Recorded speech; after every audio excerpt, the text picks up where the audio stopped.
Hey guys, Luna showed up to interrupt my comic book reviews. Let's see if we can keep her occupied. No, sit. Why do cats do this? All right, so free comic book day. So Disney's going to be doing a Disney Masters series. So they've released a free comic book basically to advertise that, and I'm kind of starting to fall deeper and deeper in love with the Donald Duck and Uncle Scrooge comics. So my intro to it was kind of Don Rosa and Carl Barks. Carl Barks being one of the most famous Disney Duck artists of all time, and Don Rosa kind of trying to deliberately and out of love for Carl Barks continuing that tradition. But of course, with characters as old as the Disney characters, lots of artists and writers have had their take on them, and all around the world too, where in Italy or in the Netherlands, the Disney characters are much bigger deals than the Marvel and DC characters are. Even in America, they outsell those numbers overseas. So Mao and boss Heymans, I don't know what country they're from. Sounds like one of those Scandinavian countries. I don't know which one.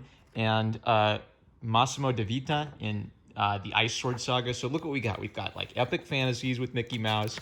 We've got murder mysteries that are send-ups of Agatha Christie.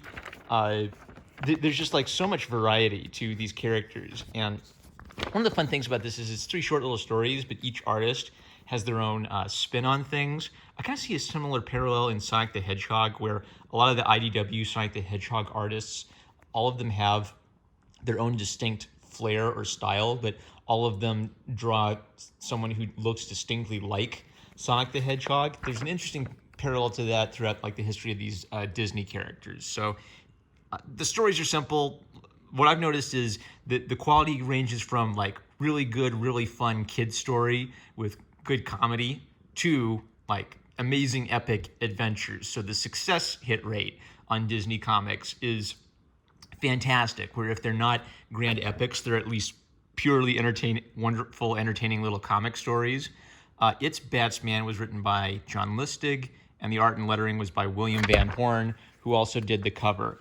Van Horn, I noticed, he kind of has a similar style to Carl Barks in how he draws the ducks, kind of emphasizing their eyes, emphasizing this sort of sharp beak, maybe to add a little bit more expressiveness to it.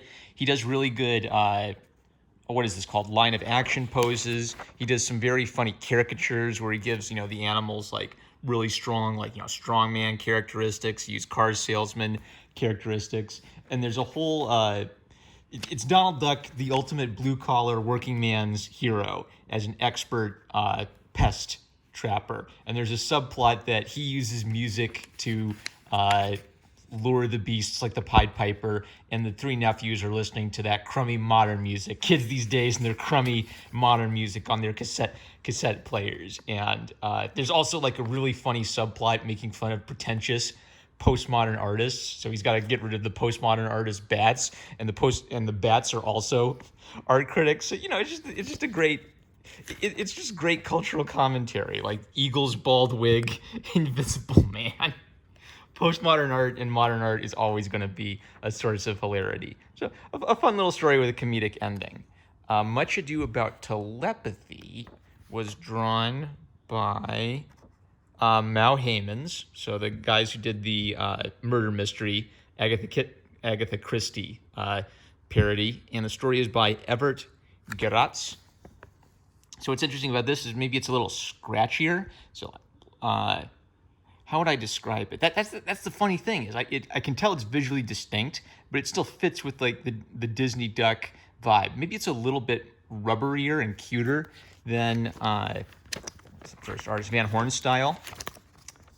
Nuts! The staple came out. Oh well. So it's just like it's the classic like Uncle Scrooge is often in search of adventure, and then something happens which reveals his greedy plans, and it's a very short story with like a little gag at the end. And then the Health Nut introducing Feathery Duck. Let me get the name of this artist, because I have a feeling this is like Al Hubbard. I know I've heard Al Hubbard's name before, and the story is by Dick Keeney. This is a send-up of like Health Nut, diet culture. So Al Hubbard is drawing with this really beautiful fluid style.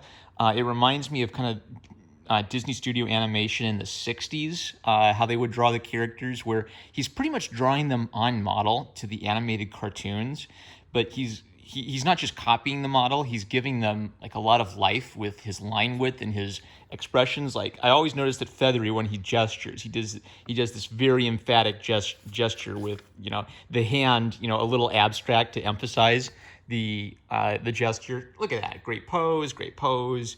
Funny expressions to underscore how this is a Health Knight character and he's a little loopy. That's fantastic. The plot is basically Feathery is just forcing Donald to do all of this Health Knight stuff, and poor Donald, all he wants is a burger. Oh, look, there's a cat. There's a cat in here somewhere. Since you photobombed this review, there you go, Luna. But yeah, it's fantastic. And then who is it? Ludwig, Dr. Ludwig. See, this Dr. Ludwig even kind of looks exactly like he does in the cartoons, but you can tell he's not copying because the lines of action, the poses are all so strong. There's so much variety to the width. So Al Hubbard, wow, this guy's a master. Fantastic. All right, so I am really happy with all of the Disney comics I've been reading. IDW has been reprinting some of the foreign language ones, and also some of these reprints are going to be the first time in English some of these stories have appeared. I just 100% think you should be supporting this. Like, if you're a fan of the superhero comics, I think there's a way in which like Disney comics are kind of like the proto comic for Western comics, and other countries have picked up kind of like where we left off and have continued this tradition. So I just think it deserves all your support. That's it.